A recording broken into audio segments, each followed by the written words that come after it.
Our good friend Carol down in Florida has seen Carol, loyal viewer. Loyal Carol. She's just putting in a new garden, some new drip tape stuff, send us some goodies. Goodies.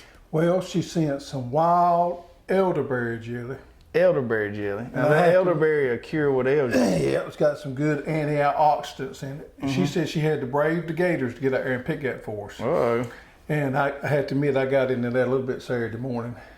And also she sent you some cowboy candy. Look at there. Cowboy candy, some sugared jalapenos. She said it'd probably be best if I didn't try none of those, just let you have them. Yeah. But I may be feeling a little bit brave. What you want to try first? Well, let's try the elderberry jelly first. Okay, we got a little muffin there. Yeah, I got it all dolled up for you. That's good stuff. That's better than any muscadine jelly I've ever had. Now, I've never grown any elderberries. No, elderberries is kind of a new thing that's hopped on in the last few years as far as cultivating them and growing them. And there's been a lot of stuff written out there about them. A lot of people are talking about the health benefits of it. A lot of people are juicing them and other things. But these are wild ones that they grow down in Florida. We don't grow wild ones here. So it's interesting to know they grow wild ones in Florida. Yeah. All right, let's try the cowboy candy. Whoa. That's yours right there now. Okay. Yours Okay, you loaded mine up there? Mm-hmm.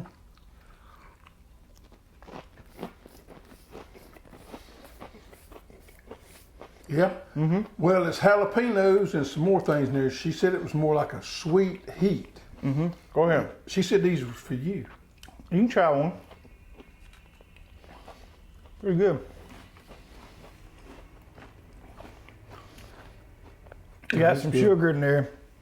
Take off the heat a little bit. Every now and then you get a few of them seeds to get you.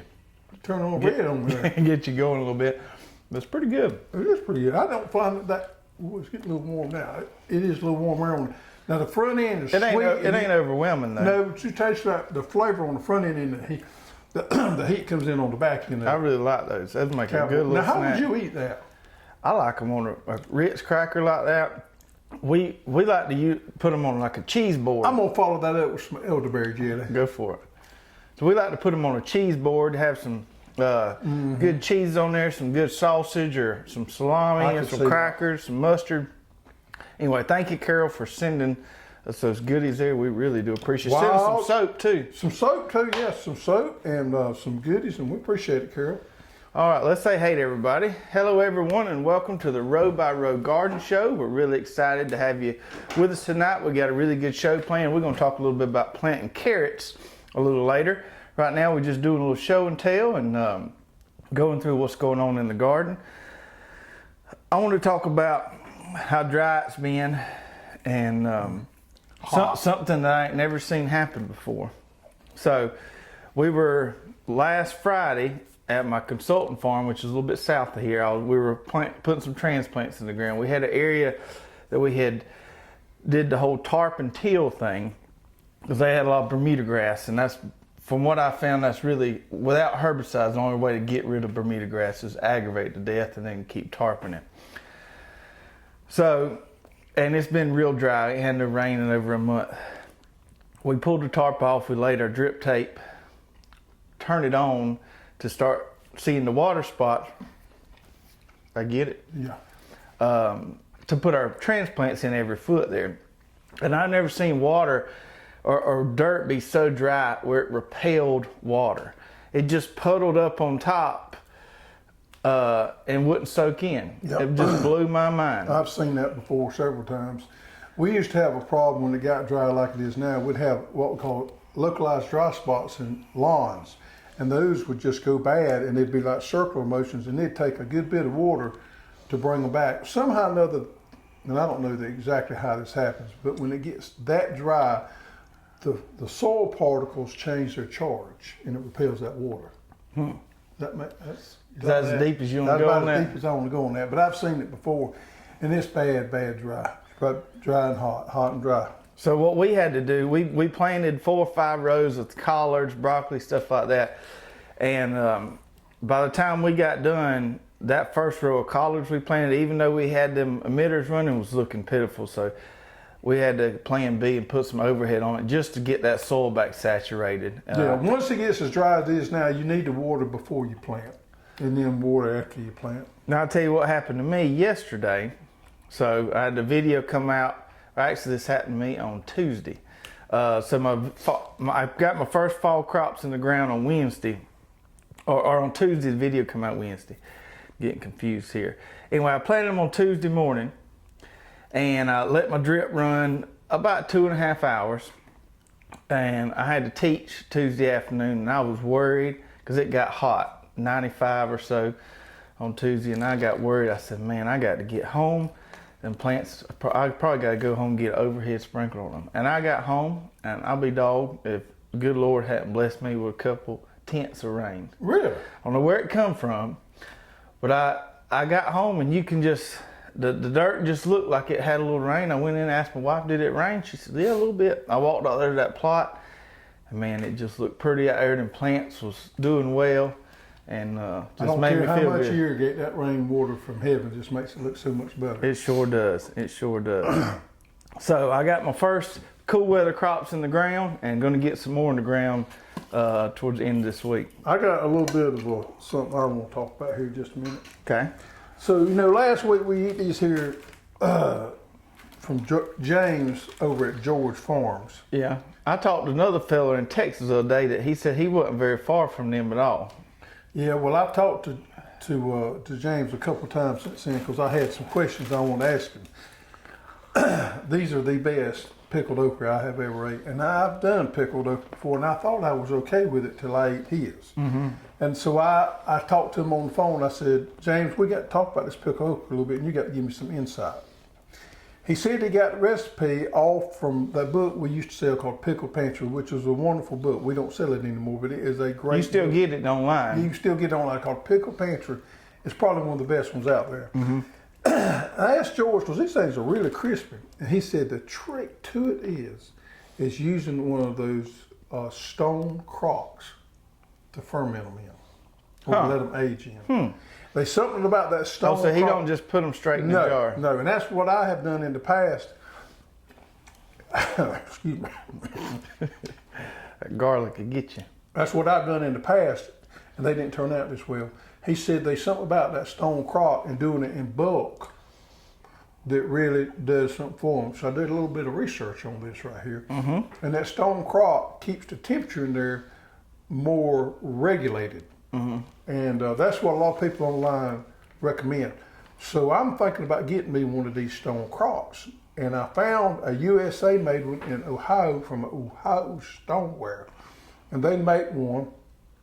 They make several, but they make one that's a 3-gallon that I'm thinking about getting. And it's got the weights on everything. And if anybody out there has got any opinion or experience with these, put it in the comments and let me know what you think. But I definitely want to go with the USA made one, and that's the best one I have found. So I may order me one of these.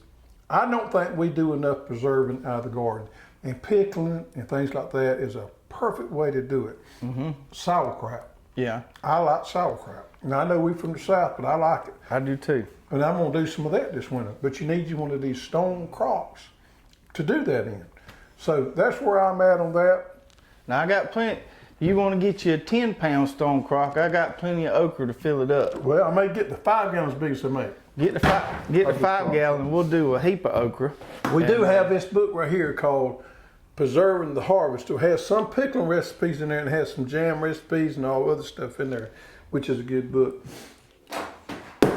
You make a mess over there. My point is, if you ain't doing some pickling and some fermenting and things like that, you need to do. I'm gonna start doing more of it. I don't think we do enough, and I'm gonna tell you that right there. Last night I was sitting in bed and just in my not in bed, my recliner, watch TV, and I just got craving. All of a sudden, I had to go outside and get this here pickled okra. Speaking of pickling and preserving, I've got cucumbers out the wazoo, and you can have them right there. But them would make some good pickles as well. I seen a recipe the other night on there. A fella put on there with smoked salmon. He cut his cucumbers about 2 inches, and he put smoked salmon dip on top of them. They call them cucumber cups. Huh. That's another I thing. think I've had them at a fancy hotel or a reception before. Yeah, I swung a craving on me too. Huh. Last thing I want to mention before we get into our carrot talk, had a fella, so I had a video come out on, was it Tuesday, about our chicken, going and getting some of that good chicken litter compost stuff, and I knew just as soon as I figured some people had never seen what a chicken farm looks like, and so I wanted to show that in the video, but I knew just as soon as I showed that, somebody was gonna, one of the animal humane advocates was going to jump on me about that. And so this one guy commented on, I want to read this comment and kind of explain my stance a little bit. So he said, "Nice Nazi chicken concentration camp. I'd rather not grow my plants on the faces of tortured animals." So this is my response to that. As long as Americans insist on eating processed chicken from fast food places, there's going to be commercial chicken farms. Just the way it is. Now, you don't have to eat chicken from those. And a lot of times we kill our own chickens. And I'll be the first one to tell you that grass-fed or free-range chicken tastes a lot better than what they grow in them big chicken houses. But the demand is out there, and so they exist. All we're doing is getting the waste from them. Just because we're using that chicken litter doesn't mean we necessarily promote that. Don't shoot the messenger. Right. So we're just using the waste, and it's clean. And if you are good. against the way chickens are raised in chicken houses, don't be eating no chicken nuggets. Yeah, don't go to McDonald's or don't, now you can have that stance if you don't ever eat fast food chicken or processed chicken, but a lot of times people that say those kind of things. And I've not eaten at McDonald's in years and years and years. Right. I have eaten a chicken nugget in my time, but it's been a long time ago. So that it is what it is. The demand's out there, so those things exist, and we're not sitting here carrying a flag for them. We're just using the good stuff that comes out of them. Yep. All right, so let's get into carrots, because we're getting into, it's October now, and October is time to overwinter carrots.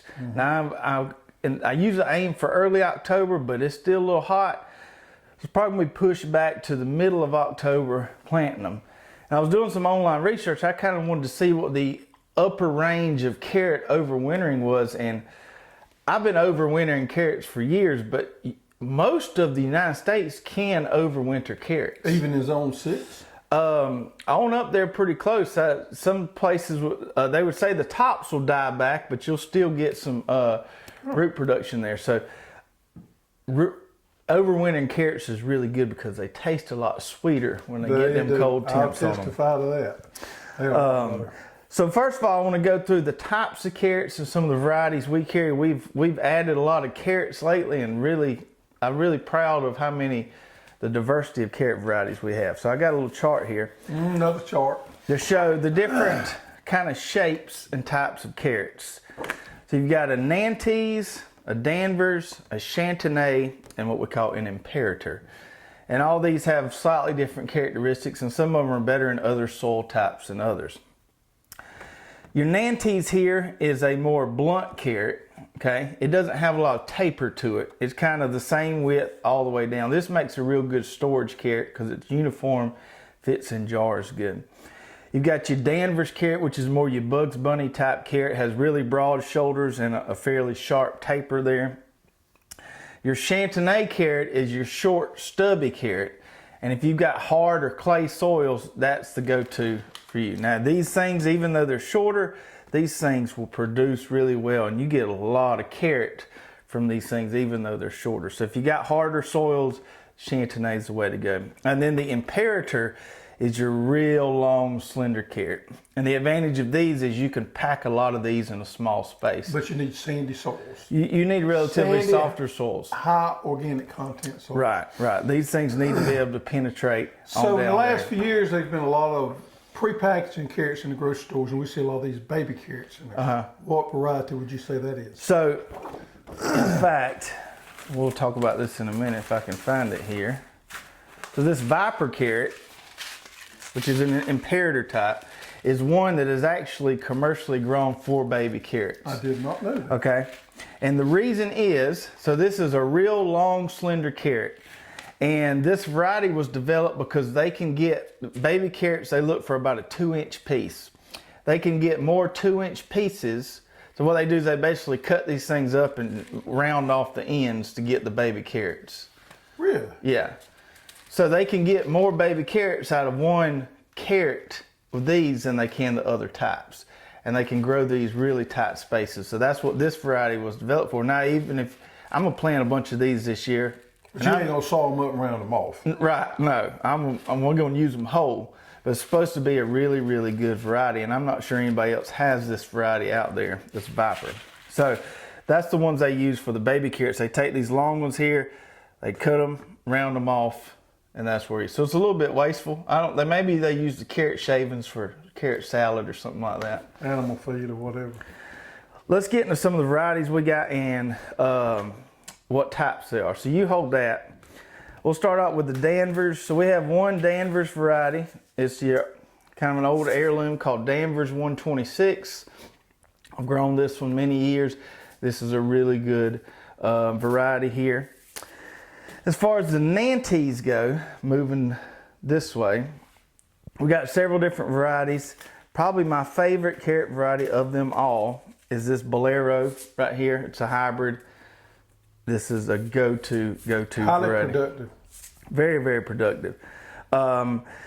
We've also got this one, which is an old standby, the Scarlet Nantes, which I've grown for a while. This is a great, great carrot if you want to put some carrots up.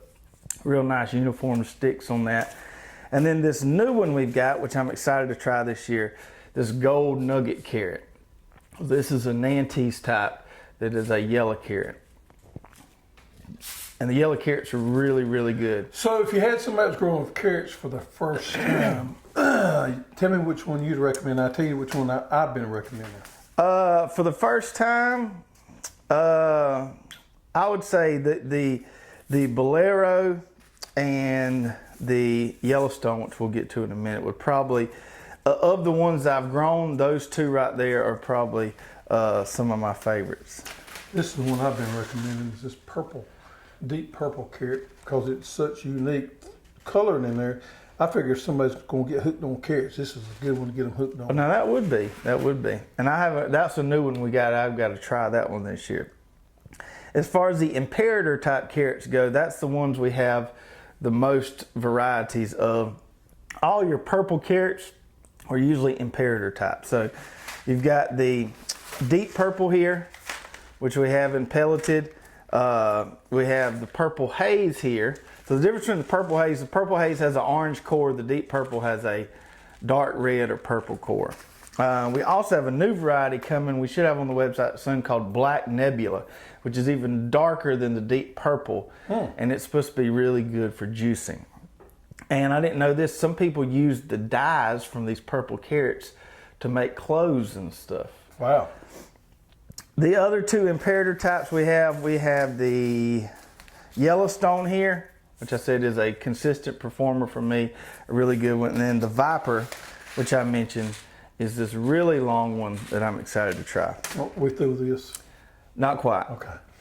And then one more, we do have, it's not on the site yet, it should be soon. We do have a Chantenay variety we're working on adding. It's called Royal Chantenay for all of you folks with harder soils. That's going to be your go-to carrot. That should be on the site soon. So we've got lots of different options. With many of the varieties, you've got a raw option, raw seed or pelleted seed. For the stuff we have pelleted, we also have in quarter pounds. So you want to grow a lot of carrots like I do, you can get the quarter pounds. If you plant these carrots by hand, which is the way I do a lot of times, because it's just easy to do, these pelleted makes life a lot easier to shake them out there. Or if you're using our Hall's garden seeder, the pelleted works fine. The raw seeds are a little bit aggravating to seed by hand, and they won't work in the seeder either. Yeah, my rule of thumb is if I'm using the seeder, I use pelleted seeds. If I'm doing by hand, I'll use the raw seed. But it's up to you. The pelleted does make it easier to spread them out, but I like planting mine thick. So your soil type and your choice of what kind of carrot you would grow would dictate the variety you would buy. Probably more the soil type. Right, right. You know, I wouldn't try to grow the Imperators unless I had some really well drained soil. The Nantes seem to be pretty tough. They can get down there pretty easy. I would say this is one of the most popular varieties, or type, I ain't gonna say variety, type of carrot for the home gardener. Yeah, and those are really good if you're gonna store them. Miss Hoss put some in jars last year, some that I grew, some yellow ones. They look really nice. Let's talk about planting real quick. So as far as carrots go, and I'll use my picture from my onions last week because it's kind of the same deal. So I like to plant my carrots on double rows with drip irrigation in the middle. And what, besides saving space, maximizing space in the garden, getting 2 rows per 1 line of drip tape, the main reason is for weed suppression. Those carrot tops will shade out that middle area, and it really helps you keep the weeds under control. When you overwinter carrots, they're gonna take several months to grow out, and those winter weeds, you wanna keep those at a minimum. So we basically put our drip lines, which are the dotted lines here, we put those 2 feet apart. I have done it 3 feet, anywhere between 2 and 3 feet. You can do 2, 2.5, 3. And then you just plant on each side. If you use our drip tape layer, it makes a nice little furrow on each side of that tape, and you can just sprinkle them along that furrow. Plant your carrots thick. It's hard to get carrots too thick. Plant them real thick. We don't ever thin ours because I'm not going for all the same size carrots. We like small carrots, big carrots. Keep them wet till they germinate, and I'm not going to act like I'm no carrot expert because I ain't. I can grow them. Travis does a lot better job with them than I do. I tend to not have as much patience as I need growing carrots. You got to have patience to get them up. They're slow to germinate. Got to keep them babies wet to get them up, and you got to be careful not let the weeds overtake you.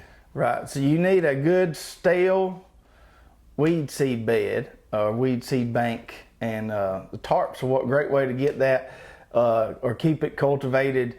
You don't want to have to, them carrots, while they germinate, you don't want them competing with weeds. And then once I plant my carrots, if I don't have any rain coming soon, I'll let the drip run all night long and let that bed soak. And you want to keep it fairly soaked for the first 7 days or so until they germinate. That is the trick. A lot of times people get it wet and they don't keep it wet enough, keeping it wet with carrots. Now carrots, to me, there's 2 things that you can grow in the garden that has substantial difference in taste than what you go buy in the grocery store.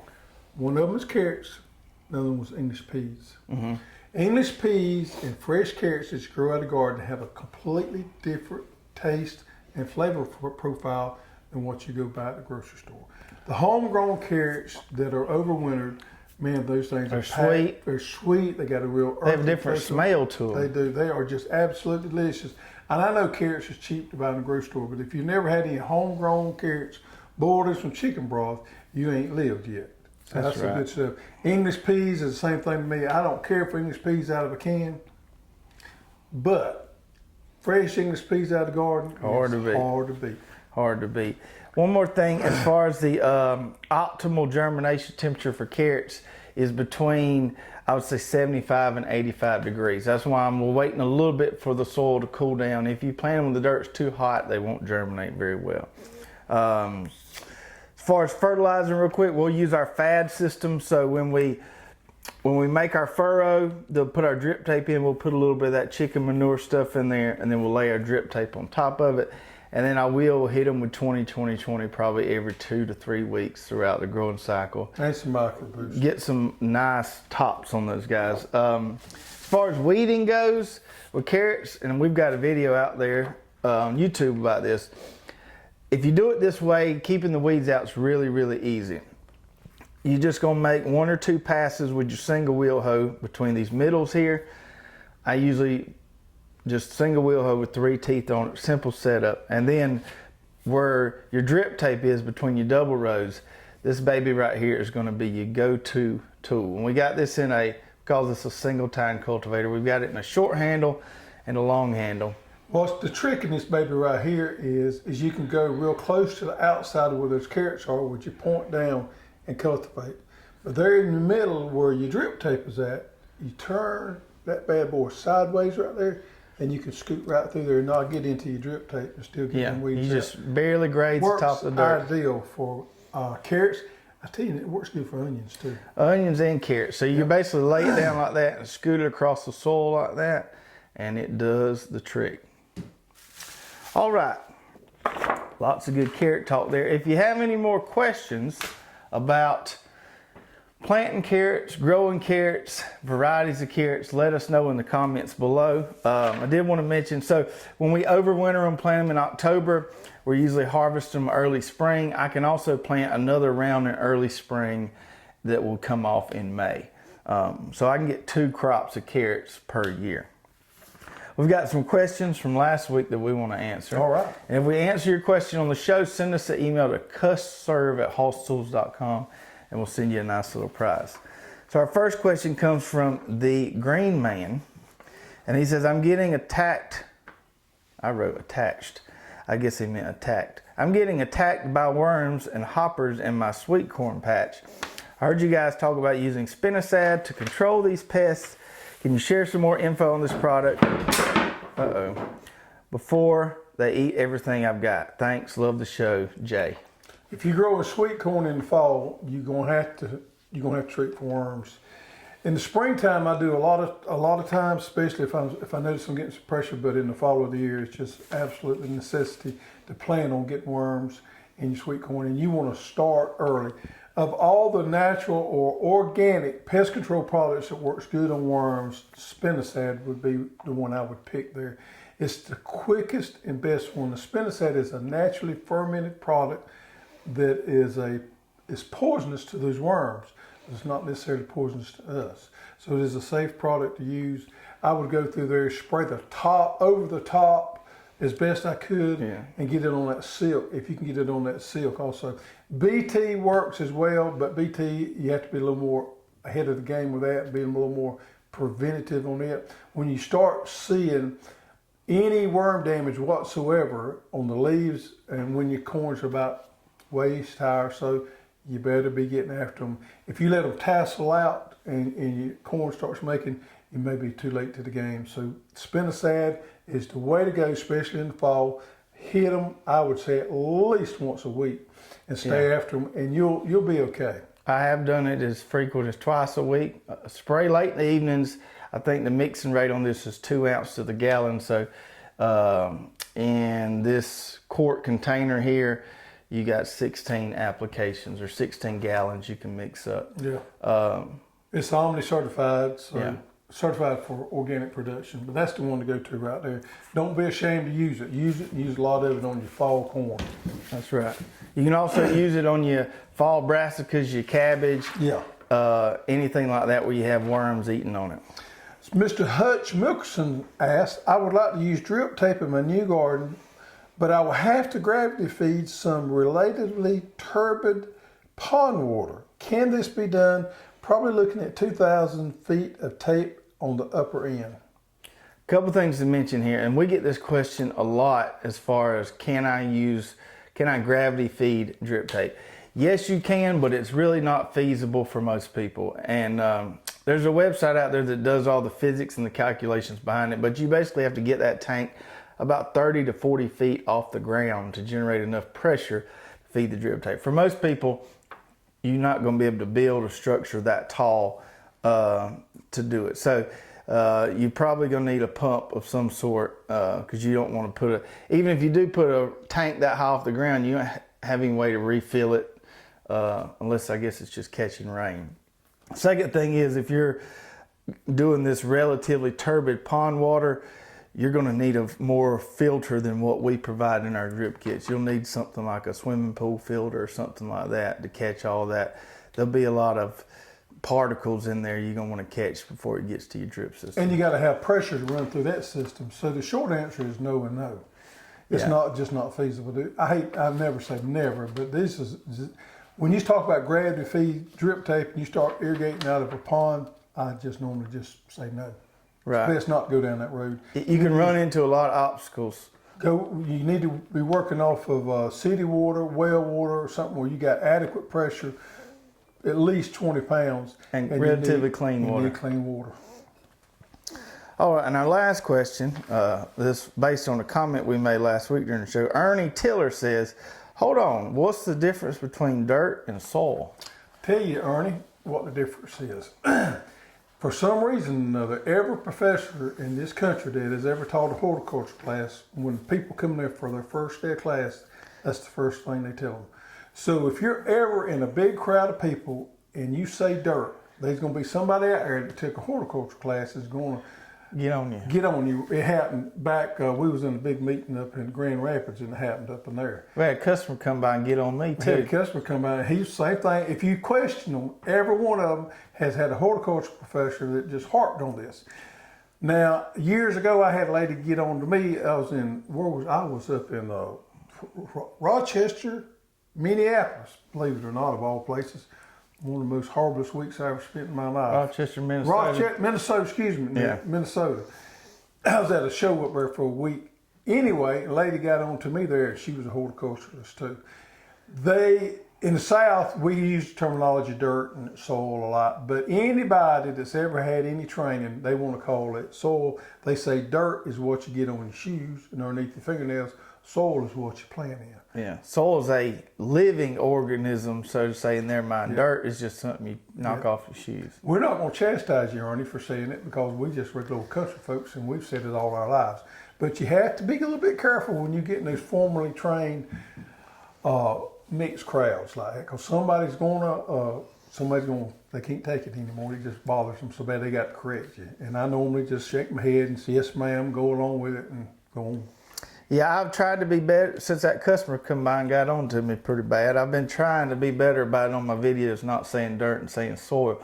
Dirt's just an easier word for me to say, but I understand that it bothers folks, and I understand the difference. Oh, there. I do too, but we was raised, it was just dirt and soil was all the same thing. But Right, yeah. We apologize in advance if we have offended anybody on that. That's right.